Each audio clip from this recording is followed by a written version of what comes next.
Hello and welcome, everybody. Morning. Thanks for joining us today. Just for in case you're watching this later on YouTube and not live, we are on October 17th, 2023. It's a Michigan PR meeting, and we'll be doing a roundtable meeting today. Got a couple people coming in from the waiting room. So hello, everybody that's just joining us today. Hey there. Can you hear me? Yes, I can. Can you see me? Nope. Oh, okay. So maybe this. You a Zoom user. Let's see here. Eeh. But that's okay. If you don't want to, we welcome your voice or your face and voice, whatever works Yeah. best for you. I'm still figuring this out. Like, how do I put my face on? Start video? Yep. Oh, there we go. There we go. There we go. Hello.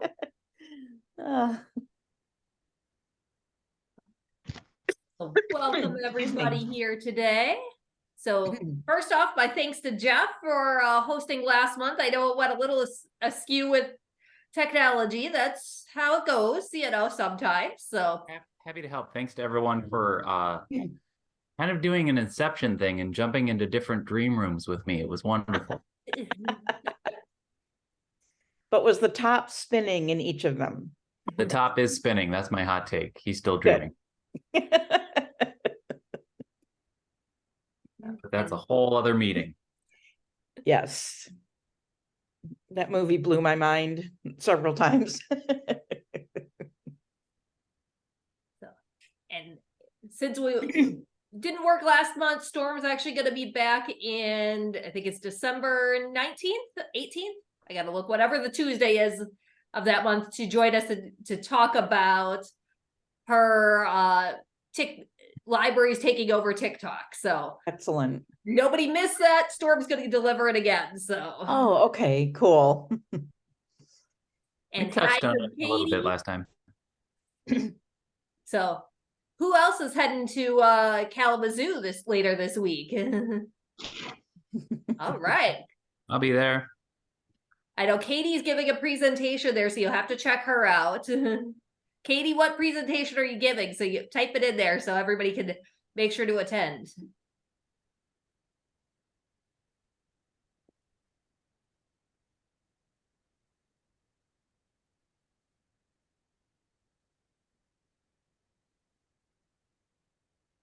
All right, we'll get to that. So, hi to Cheryl from Sparta. Oh, here we go. Katie is co-presenting with Heather from Library Michigan Friday morning. And she's talking about the human-centered design in library science. So, that'll be a good one.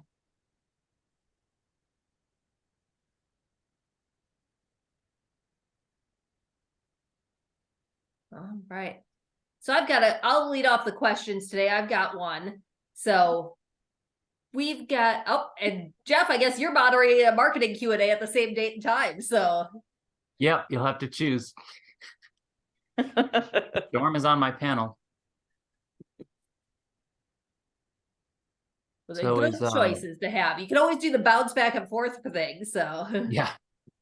What if we're right next to each other, our rooms? Who knows? No. You just take that wall down. Yep.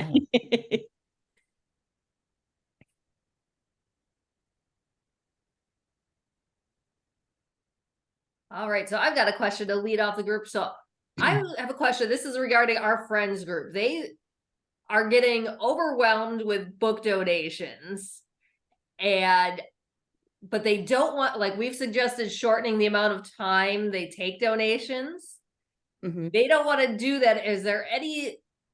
Are other libraries doing that I could tell them that's what's working elsewhere? Or does anyone else have any other suggestions for how to get better? I know you'll never get completely great books, and they're complaining about the old moldy, books, and the VHS tapes are still rolling in, and Yeah. I know it's difficult because people have that attachment to the books that somebody else is gonna love this, even though it's a 1950s encyclopedia.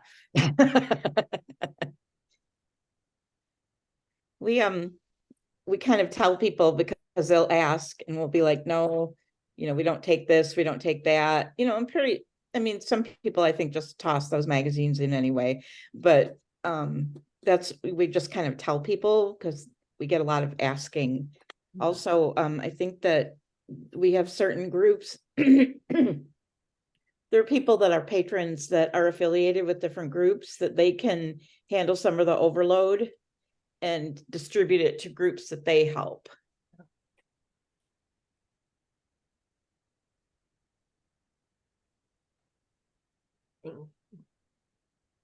Katie put in the chat that they have a drop box on their porch near the main entrance available all the time. And yep, people fill it up and then leave stuff around it. So yeah.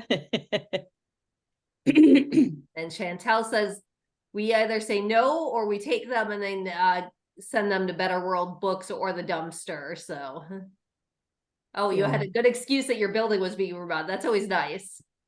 Oh, and Natasha chimed in, oh, the VA picks up books. So, okay, that's a good tip. So, have to check that one out. We have, our friends group has limited the days that we accept donations. That's been interesting. And we're only accepting them at one branch. And it's really hard, but I think it's just a matter of time and education. Like you said, Kelly, about the moldy old, really, like they need to go in the recycle bin. And I know people hate to throw books out, but we're trying to be more selective and saying no to people. We used to just take everything and then we threw them out. But, the friends group just doesn't have that capacity. It's just too hard. So, and then they're having a book sale every month and they do a bag sale. So you buy a bag for $5 and then you fill it up with whatever you want for $5. And that seems to be working. So it's a challenge, and it's just education. People need to understand if looks like crap, nobody wants it. So please throw out those items, put them in your recycle bin. I think it's never gonna get better. I mean, it's just really hard. It's really hard for people to throw out books. Yeah. I agree. I don't like throwing out books. So Yeah. but it's hard. It's just educating and just being consistent, and keep telling the same thing over and over again. And I don't know what else, I don't know what else you can do. Yeah, but I think it's a universal problem of libraries, and some people have popped in the chat that some senior assisted living centers will accept donations. For Natasha from Sterling Heights, they limit to 2 bags or boxes a day, and that, the items should be in good condition and no textbooks, encyclopedias, and only new magazines. That's always a good one. So Yeah. I know we still get occasionally the 20 years of National Geographic. So Yep. and then, Megan says they only take things in the last 5 years. So, and then they have their local senior center also take donations. So Adam said if there's items with a Michigan focus, especially yearbooks, they'll take them at Library of Michigan. That's good to know. So I'll let our friends know that. So we can donate a copy of the history of Huntington Woods. All right. Those are Any of that type of stuff, we're always on the lookout for, because there's only I don't know, 6 of us that do collection development for that type of thing. And there's 10 million people in our state. So we also have a brochure too. I'm going to throw that in the chat as well. So if you're ever wanting to just put that out with, either to give to your friends groups, or even just have in a regular place where other brochures are at. And then that might help kind of direct people to some of those types of things that we're on the lookout for. So I've got just a trifold PDF should pop up in the chat right now. Yep. Cool. Nice. Cool. Yeah, that's always good, especially if you guys are looking for it and we've got excess of it. Oh Let's yeah, figure it like out. we had somebody from Howell show up with 6 boxes of Howell high school yearbooks only because they happened to attend a presentation that one of us was giving. And like we're trying to get the word out. And thank you. Yeah. Yep, that is the trick, to get the word to the right people at the right time. Yes. We started being a little well, I don't know if we would say mean. Let's just say that with our community, we're able to kind of strike a conversational tone when we're on social media. And I don't know if this is fully a corollary, but we definitely saw better books coming in when we threaded in this to our messaging. We would tell our patrons, before you come to donate something, hold the book in your hand and ask yourself, would you pay money for this? Yes. Would you buy it again? Yeah. I'm guessing they probably wouldn't buy it again if they're willing to donate it, but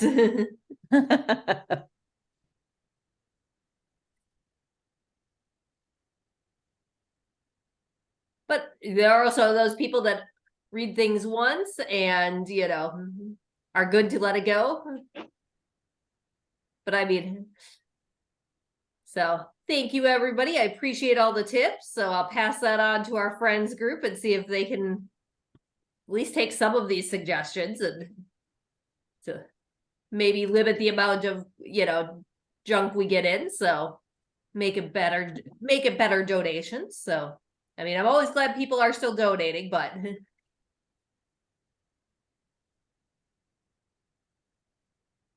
all right. So now that was my question for the day. I'll open the floor.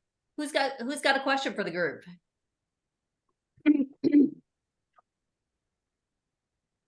I'm wondering if people have had trouble lately with Meta. When I go on to do different scheduling, like on, you know, Facebook and Instagram, sometimes Meta will say, no, you can't duplicate that post. And then yesterday it was saying, no, now you have to have a title on your video if it's for Facebook. Have people experienced that type of weirdness just in general? Meta is always going to occasionally be weird. Okay, thank you. They're changing it every 3 months. They're 3 what? months? I think it's 3 days. Yeah, there's something like that. Yeah, because The I problem was with like, Meta. Oh, go ahead. Sorry.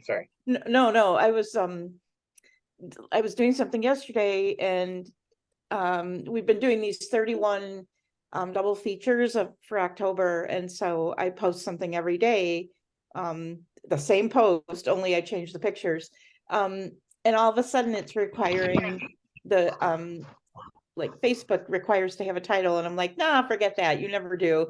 Anyway, so then I noticed on my planner, like only the Instagram ones had been scheduled. So I had to go back, redo them, and I'm like, this is new. Like, what, you know, this was not yesterday. And so anyway, I just wondered if anyone else had that. No, and that's what I was going to say is we've been working with both Facebook and Meta since like 2015, and yeah, like Jeff's saying, every 3 months it feels like a new rule, or they change the algorithm or whatever. So we're just like, we've accepted we're at their whim. Yes. Okay. So we've decided to kind of like change our Facebook strategy for next year anyway, to kind of like not post as often, like kind of take some of the control away from them, because even their Okay. metrics aren't very useful for us. It's like, yeah, we reached 1,000 people, but what did they do really? Like, did they see it? Did Right. they digest it? It's not. So we're using Meta because you kind of have to. That's where everybody is. But we're also completely revamping our strategy with it, because it's not. We don't have as much control as we think we do. Right. Yeah. Okay, good. Thank you. Because I'm going to have to look into more strategies with that, just like you were saying. I've noticed, especially on my end, that I keep getting the same notifications that I have notifications. So it'll be like, you have something in your inbox. And I go look, there's either nothing there or it keeps bringing up like the same 5 that I've already clicked that I've seen them. Yes. It's driving me crazy. I had like 16 tabs of Meta open because it just kept saying, oh, new notification. Right. Okay. Thank you. Yeah, I've got that. Oh, Katie's getting the spammed of the inbox. I get at least 1 or 2 of those a week, especially at Instagram. Click here and we'll buy so many followers for you, or bottle our jewelry for us, are the 2 I tend to get. Yeah, and Yeah. that just kind of goes to like, okay, who are you trying to reach? And like, I don't care if like someone in Milwaukee like sees this, you know, or wherever. It's kind of on TikTok, we're discovering that too. I'm working with Jilly and the team librarian, and I started thinking yesterday, like, who are we really trying to reach? And, you know, it is the teens, because I'm not sure how many, I don't know. I'm still learning that demographic, you know. I know we just started this, so it's too soon to see if it worked, but it was a Super Library Marketing, Angela Hirsch, which if you don't follow her, definitely do. Angela Hirsch. Yeah, she's superlibrarymarketing.com. She put in one of her videos a tip that we tried, but we have only had it in place maybe a week or 2, so not enough to see if it's working. She said if you embed a link, like if Facebook lets you put links in like to your website, she said take that link out, put it as a comment instead of putting it in the main post, because their algorithm will sense that, you know, see you're trying to redirect away from Facebook or Meta and put you lower in the rankings because of that, because you're directing people away. Which is the real purpose of the platform, to share. Yes. I am interested in knowing how that turns out, because I was led to believe that if you do that, you're considered spamming, because you're, again, trying to get people away from the website. So if you comment with a link, that's like saying, like getting the direct message, hey, click here and we'll double your subscriptions or whatever. Yeah. So we were thinking about doing that too, but we're also a little sketchy, because anytime we put in a link that leads outside of Facebook, the insights for that post is abysmal, and it's like only like 200 people see it. On average, we get like 1,200. So it's like, wait, and when I read that, I was like, oh, I'm interested to see how that turns out, because I would like to see if that actually works, or if you're considered spamming and get thrown into meta jail or whatever. Well, we haven't been thrown into jail yet, but I'll let you know next month if it was a success or not. I did try it, and but I only did it once, and it was totally failed. So I didn't stick to it, to tell you the truth, because it didn't, honestly, it doesn't make sense to me. When you look at it and then you're commenting on your own post, it's like, huh? Right. I don't know. It just, so I'm not doing it. I had some good luck recently getting an event out there with a link in the caption, as far as seeing actually people sign up, but that's also because we put a paid ad money into it to boost it. It's evil.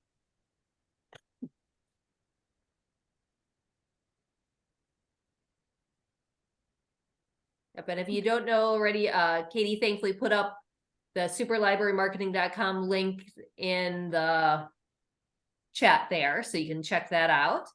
And yeah, Meta keeps getting stricter on their algorithms. They want you to pony up and fund them. And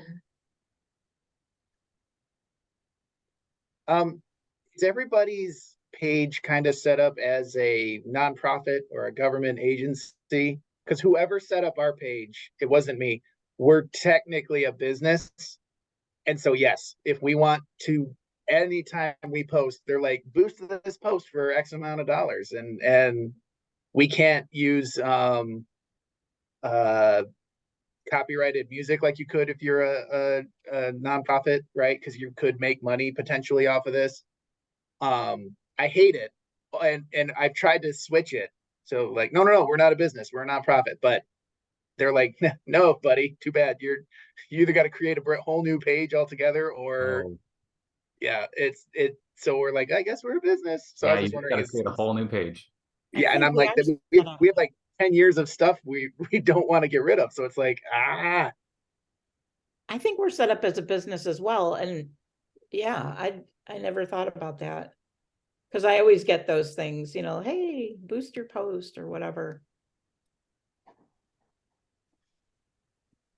Do they have a nonprofit option? Yeah, I think if I remember it, I'd have to look at how we're set up, because I think it was back in the day, there wasn't a nonprofit option. So depending on how long ago your page was set up, that Uh-huh. was the maybe only that's option. what it was then. Because I remember looking into it and seeing the nonprofit option, and I was like, well, why didn't we do that? So maybe that's what it was. Maybe it was just we jumped on the ball too soon, and now we're a Yeah. business. James, are you talking about what you are under categories? When you design your page, yeah, I think yeah, what we are as a business. Okay. So Because I know Go like check that. it's linked to my personal, because you have to have, you know, a personal account. And so it is, because it says, oh, your business page. And I'm like, "Ugh, it's not business. Our category is library. Our category is library. That's why. Yeah, so yeah, I'm not sure. It was Maybe done we- before I joined the library, so I'm not really sure, but yeah, that's the category we are. We were created in June of 2010. Maybe we had like a thing that isn't available anymore. I'm gonna check. And James, this I is believe you Meta, that you're a right? library. Hmm? It says community organization, but we were created in 2009. Wow. So yeah, but we don't get any, like, anytime we try to do anything that is we're it's just like, hey, no, you're a business, you need to pay for it. Mhm. We're like, what? No, we're not a business.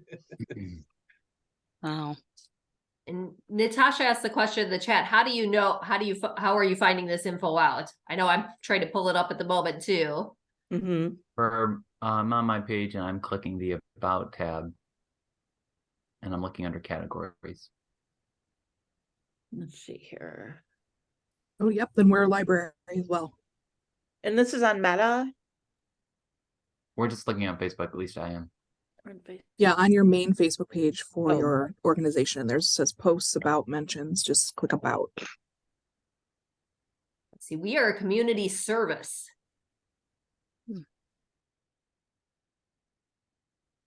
We're a library from 2011. Let's see.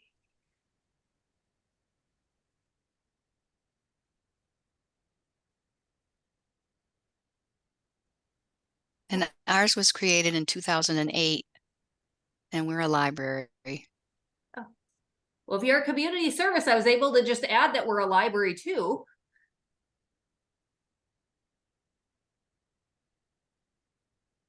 We got in there and changed a lot of stuff, because yeah, I'm seeing all these new things. I was like, wait a minute, that wasn't there before. Yeah, I just Tell changed me it how to to a find it library. again. So interesting. So See, if this you is why you can't trust Meta. Yeah. Can you tell If me you how to go find under it? your main page, so like, you know, southfieldlibrary.com for us Yes. / Southfield Public Library, then under the About tab. On Facebook. Yep. Oh.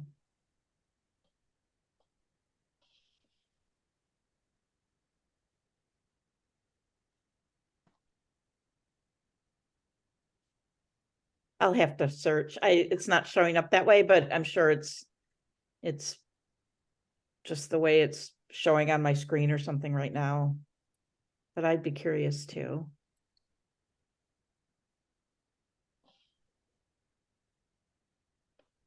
It just might be the way I have it linked on my screen here.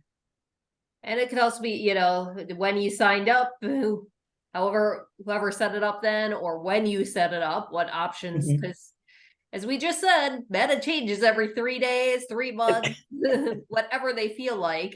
Yeah. They keep you up there. Just when you think you've got the rhythm down of how to do this, they pull the rug out from you. They And it's like, do. oh, here it is now. That nice how you figured it out. Yeah, really. You figured us out. Now we're gonna have to punish you. Yep, and you do have to have it linked to a personal account. So, Ugh. all right, Oh, I Katie, know. thanks for popping in. Have great luck at your presentation at MLA. Ugh.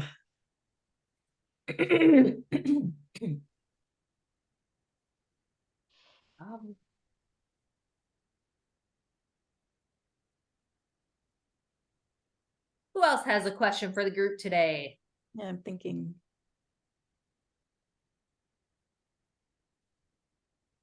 Well, you guys think I'll let you know an update. So it's September the 10th. We hosted a big 20th anniversary celebration at the library for being open 20 years, and it went beautifully. Oh, nice. So we lucked out. We had the best weather. You can't buy that. But I would recommend if anybody's hosting a big celebration, we had the Kona ice truck come out. We actually had 2 trucks because of the amount of people we were expecting, which worked because one of them broke down. So we ended up having Ooh. 1 truck with 2 workers in it then. But for having them out for 4 hours, and they said we only gave out like 450 snow cones, although I believe it was far more than that. They only charged us $1,300. Wow. So that was our only food. We had that and bottles of water as our food options for the day. And they were great. We made a little ticket that when people had visited a couple of the stations around the library, just on the honor system, they said they visited them. We gave them a Kona ice ticket and they took that as the payment. And That's perfect. yeah, it worked out really well. I'd recommend, they were good to work with. And so we did that. We had a band playing, we had a petting zoo there, and then we just showcased the library. We had a station set up to talk about our databases, one to talk about our Internet of Things selections. One talking about our genealogy services, one table talking about our book clubs, and it worked out really well. That sounds fun. We just had a banned books read-in on Friday the 13th. It was after hours, so you got to be in the library after we were closed. And we had simple things like bingo and like different tables. I was sick, so I did not attend, but it was really, really popular. We were really happy. And then we had shirts and people are like, oh, can you buy the shirts or do you have to order them? No, they're right here, buy one, and so it turned out really well. I like the idea of the different tables and stuff that you were talking about. I think that's kind of what they did. And it was a lot of fun.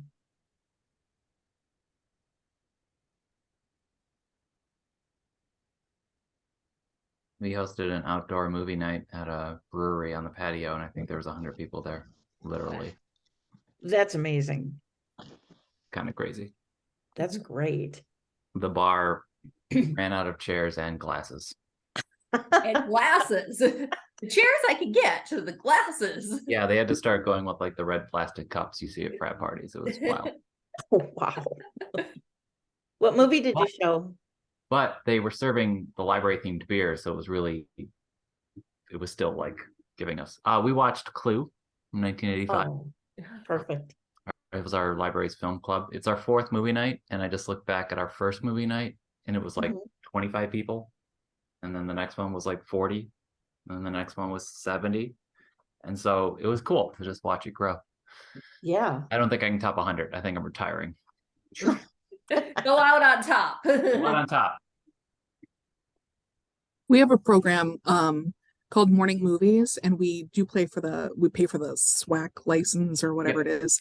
So we want to keep having movies because we're paying for it, but we're having such a hard time getting people to come. And I recognize that this is kind of before my time, but it was a morning movie on like a Thursday morning at like 10 a.m. So obviously a lot of people aren't going to be able to make it. So we're talking about adjusting the times to maybe make it more in the afternoon, but we're also worried about like, these are mostly movies for adults, and we're worried about like teens and stuff running in like as soon as school's out and they see like, oh, we're giving away popcorn and there's a movie, and we're afraid that they're gonna bring in a bunch of teens to like an adult movie and not be able to handle it. Anybody have any advice? We tried having showing movies. We've tried them various points of times. We've never had a takers, but we have had them at times like after, like the early evening hours or weekends. And we've had adult movies. We just make sure to advertise no matter what the movie is, what the rating is. Because I even once had a parent complain that we showed a PG movie because her kids were only allowed to see G movies. So no matter what it is, we put the rating on it. Yeah, we've done that too. But some are PG-13, some are R. So like, any teenagers could come into the PG-13 one. We just kind of don't want them to. Yeah. If it's a boring enough movie to them, I don't think even the popcorn would be enough of an enticement. Or at least not to stick around. You show the movies Natasha, at 1 p.m. And Then yeah. done by 3. Oh, yeah, we thought about it. We thought about doing that or starting at like 2 or something to kind of, but I don't know. It's just that weird time of day. Like, I don't know if I'm going to get anybody. Like, if they're not coming at 10, are they going to be able to come at 1 kind of deal? well, if it makes you feel better, when I was a teenager, I would buy the ticket to the PG-13 movie and then sneak into the R-rated one. So it just happens.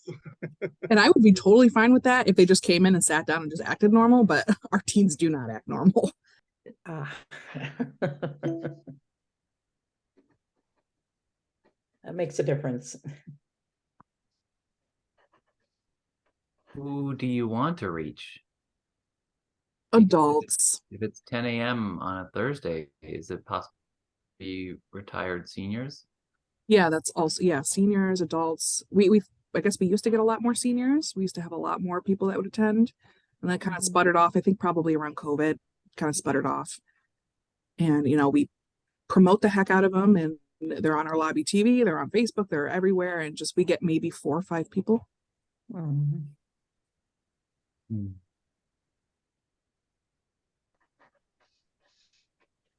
We haven't done any movies since COVID, but what we used to, and we always did in the evening, and we used to show the Oscar nominated movies, before the Oscars. And oh my gosh, we would have a room packed, and we never really worried about the kids. I mean, to tell you the truth, kids don't really care about the movies. Frankly, I wouldn't worry about it. But I mean, if you try it and it's a disaster, well, then Yeah, true. I think sometimes we overthink, and we're oh my God, what if this, what if that, what if this, and then we don't do it. And in reality, it's not really not going to be an issue. So yeah, that's very true. Yeah, the kids don't care about movies really. They have so many other options. I mean, if they want to watch something R-rated, all they have to do is look on their phone. So, seriously, so it's true. And I would say, we don't, as a library, we don't act in loco parentis. So that's always on our policies. But in our library, a 5-year-old could check out an R-rated movie if they wanted to. So yeah, that's very true. Yes. Mom and dad say no, then 5-year-old can't, but that's up to mom and dad. True. Yeah, I think I'll run it back to the powers that be and just kind of be like, I think we should just give it a shot anyway and just see how it goes. Yeah.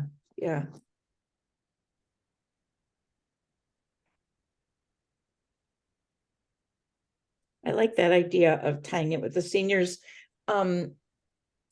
We have a senior group, luncheon group that meets at the rec center, and our rec center is just like, we're right all in one little clump. And so I know sometimes they would have a program directly after the lunch. And so it would, the people would already be there. So I don't know if you have anything like that could tie in that, that they'd be there already and then they would just stay. I know that during the summer they meet at our in our one of our rooms for lunch because summer camps take over the rec. So that might be an idea. That's a good idea. We do have similar, all our stuff's kind of like in one general area. So we got the rec center across the street and then the Yeah. senior center just to the left. So yeah, I'll find out. I can find out when their lunches and stuff end so that we're looking for something else to do. They can just head over. Right. Good idea. Thank Sorry. No, I like seeing the kitty. Aw, thank you. His name is Benny. Hi, Benny. He's learned not to step on the keys, which I'm kind of excited about. You trained a cat. I'm impressed, though. Hi, sweet. Just sit nice, okay. All right, the floor is open. Who has a question for the group? Yeah, I'm trying to think if I have anything.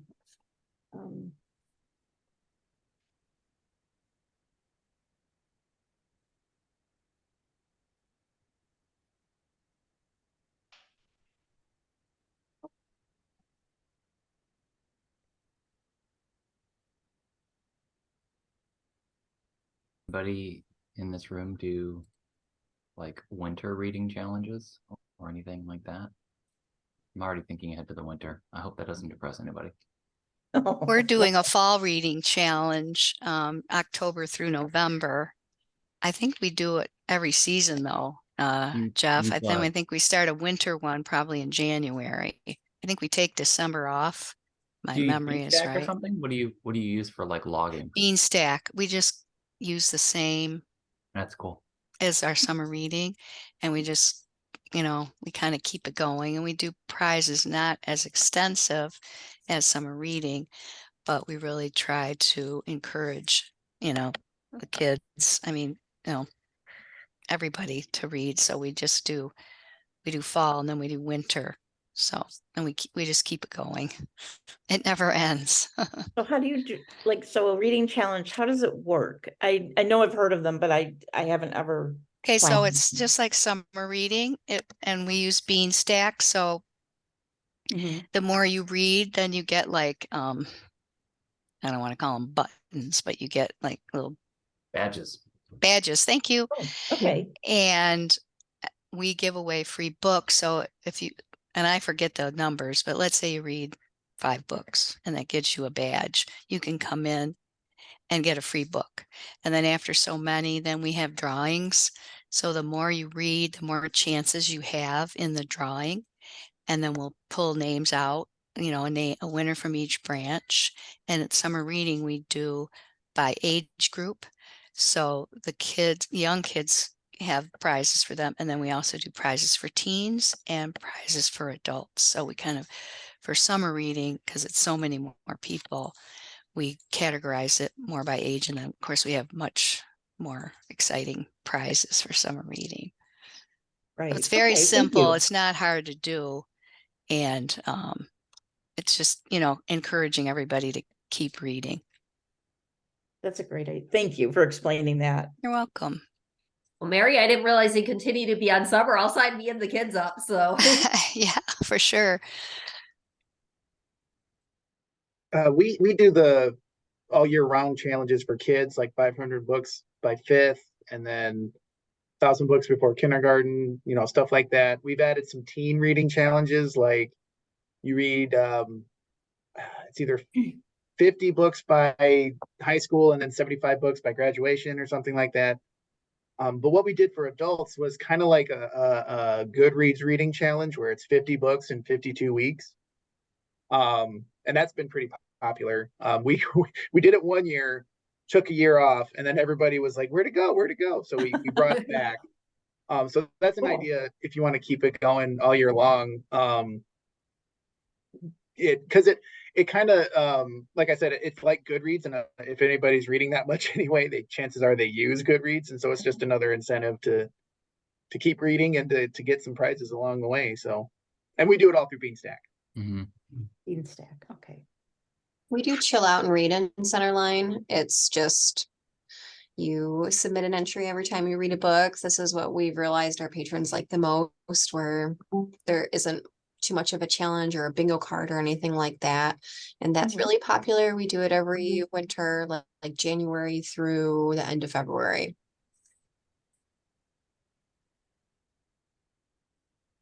And then just an entry when they finish a book, and then it kind of accumulates.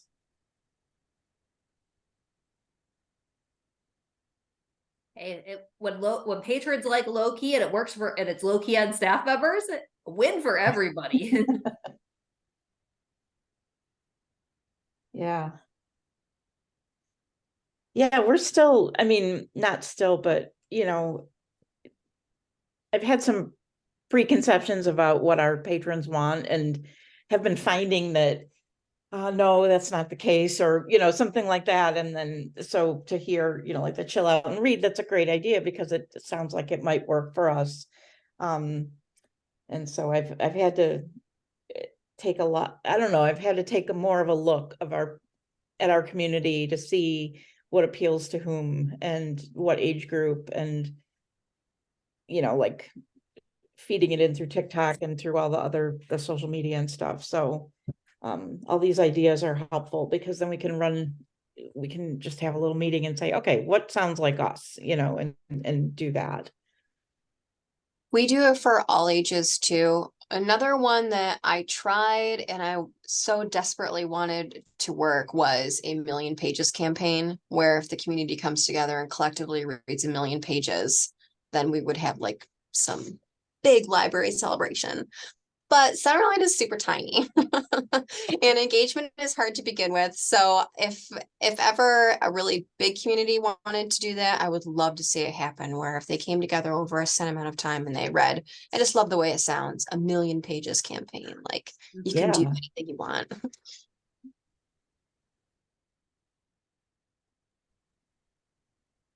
Maybe 100,000 pages. More achievable, but doesn't quite have that same ring to it. No, it doesn't. You're right. Oh.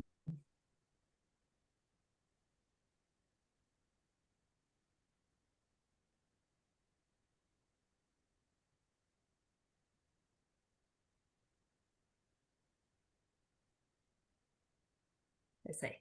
Angela put on the chat, maybe it should be an MLA type campaign with the Michigan Right to Read. So, Ooh. yeah. I say, I do want to give kudos. I don't know if everybody else feels this way, but I love the Michigan Right to Read. The work they've been doing and putting out. Kudos to MLA and to Debbie. You know, they've been working hard and getting some good press coverage from it. So, Yeah. And I've been sharing that, like, because it's not even just banned books week, you know, it can be anytime. And so it's a nice thing to throw in occasionally, you know, to remind people. It's like, look, you know, you have this right. Plus the artwork is really cool. yeah. I loved the rebrand of it this year because anytime we would do a banned books display, people were like, why are you banning books? It's like, no. So when we reframed it this year as freedom to read, I thought that was brilliant.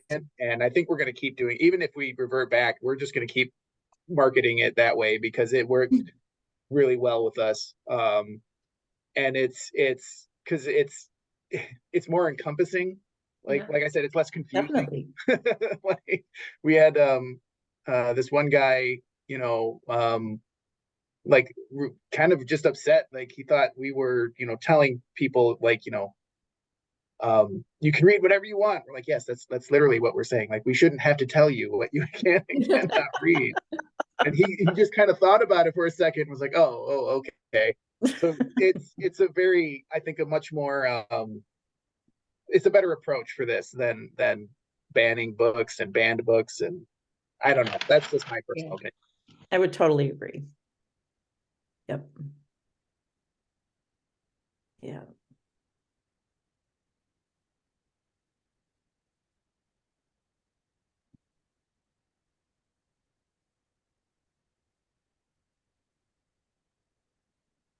All right. Anyone else have anything for the group this month? Just want to see if we have any cool stuff coming out. One thing I've been doing is, and you maybe you already do this, but I'm learning as I go, is working with the librarians. And we've set up a spreadsheet because I wasn't getting the event information, and I was having to kind of click through the events calendar and kind of hunt and peck to find events. And people, I would get some flyers, but not all. And so we worked on a consistent system where I will promote a month, 2 weeks, or a month, 2 weeks, 1 week, 1 day before an event. And if they want anything extra, just let me know. I'll post it every day if they want. But then the children and teen librarian and I, we put together a spreadsheet where they put the event name and the date, and then yes, on Canva, is it ready? And then I can just go snag it, or no, flyer's not ready yet, leave it, don't do anything with it yet. And then they click monthly, weekly, whatever. And so it's a new thing that we're starting, but it seems to be a good idea, because then I feel like I'm not missing out on things, or having to request, could you send me that flyer? Or is that flyer on Canva done? Because it might not be, so it's greater communication that we're working on right now. That is always something to strive toward. And Megan posted a question on the chat. Is anyone who's on TikTok trying to make short little videos for their teen programs? And if so, have you seen any positive results from it? We haven't done teen programs ones yet. We've done teen books. And those have been, we're still working on our video skills.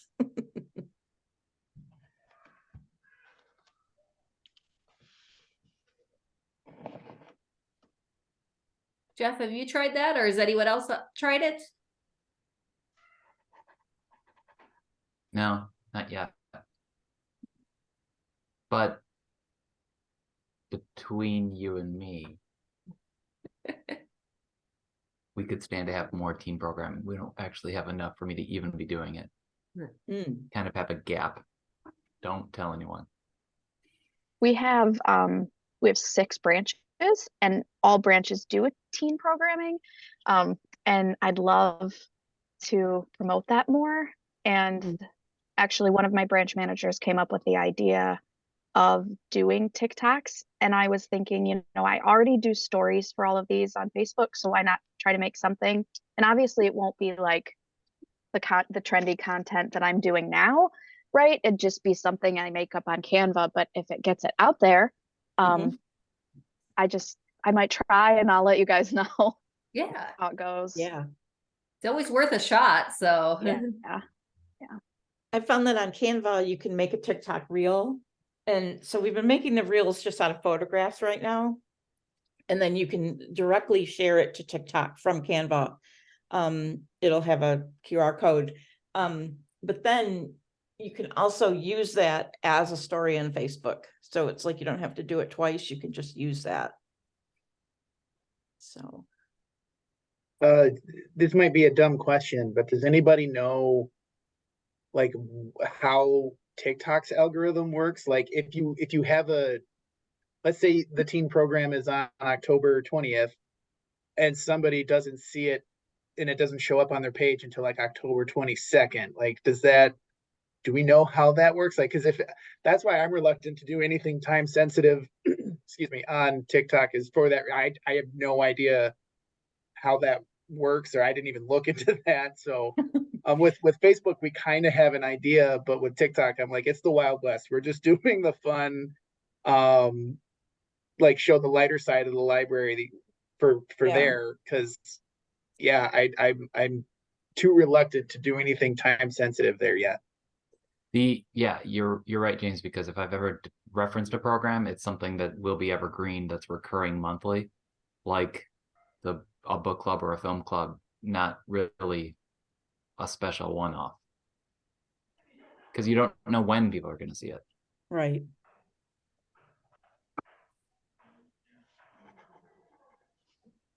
I'm gonna put them up there.